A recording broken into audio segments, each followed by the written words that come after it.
Tingemas. 3 post-it notes, 2 mock exams and a poetry anthology. Hello and welcome back to Tinged as Literature. Today I'll be continuing the festive series of Tingemas where I go over the 15 power and conflict poems in the run-up to Christmas. In this video I'll be going over the extract of the Prelude by William Wordsworth. Firstly, let's begin by reading the poem. One summer evening, led by her, I found a little boat tied to a willow tree, within a rocky cave, its usual home. Straight I unloosened the chain and stepping in, pushed from the shore. It was an act of stealth and troubled pleasure, nor without the voice of mountain echoes did my boat move on. Leaving behind her still on either side, small circles glittering idly in the moon, until they melted all into one track, with sparkling light, but now like one who rose, proud of his skill, to reach a chosen point. With an unswerving line I fixed my view upon the summit of a craggy ridge. The horizon's utmost boundary far above was nothing but stars from the grey sky. She was an elfin pinnace. Lustily I dipped my oars into the silent lake, and as I rose upon the stroke, my boat went heaving through the water like a swan.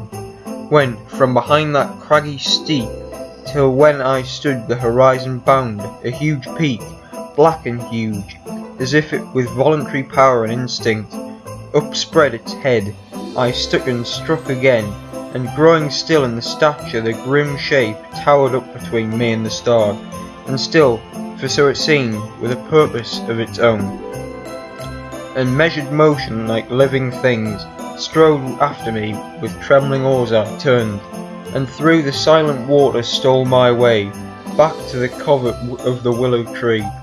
There in her mooring place I left my bank, and through the meadows homeward went, in grave and serious mood. But after I had seen that spectacle, for many days my brain worked with a dim and undetermined sense of unknown modes of being. O'er my thoughts there hung a darkness, call it solitude or blank desertion. No familiar shapes remained, no pleasant images of trees or sea or sky, no colours of green fields, but huge and mighty forms that do not live. Like living men moved slowly through the mind by day, and now would they bring trouble to my dreams. Now let's analyse some important parts of the poem. The boat is a metaphor for man's influence still anchored by nature, and loosening the chain and pushing from the shore represents mankind moving and striving to stand on its own 2 feet. This creates an idyllic and peaceful situation, with semantically peaceful language being used. The term craggy ridge highlights the mood change from hopefulness to limitation of nature, also like nature is creating boundaries for mankind.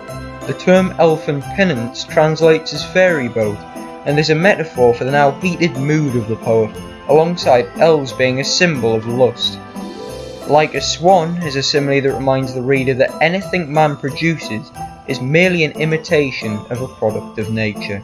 Horizons bound marks another shift in tone to something much darker, whilst also personifying nature to show its aggressiveness. The use of trembling connotes the fear and vulnerability of the poet, like a wounded animal.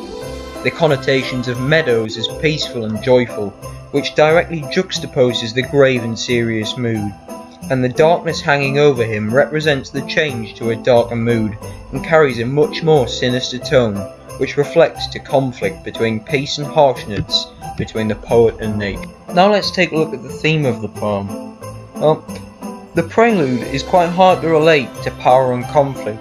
However, there is a sense of conflict between man and nature, where nature is eventually shown to be more powerful in the end. However, this is a very loose connection compared to several other poems in the Power and Conflict anthology. Well, that's it for this video. Don't forget to like, comment and subscribe, and I'll be bringing the 4th day of Tingemas tomorrow. Well, see you then.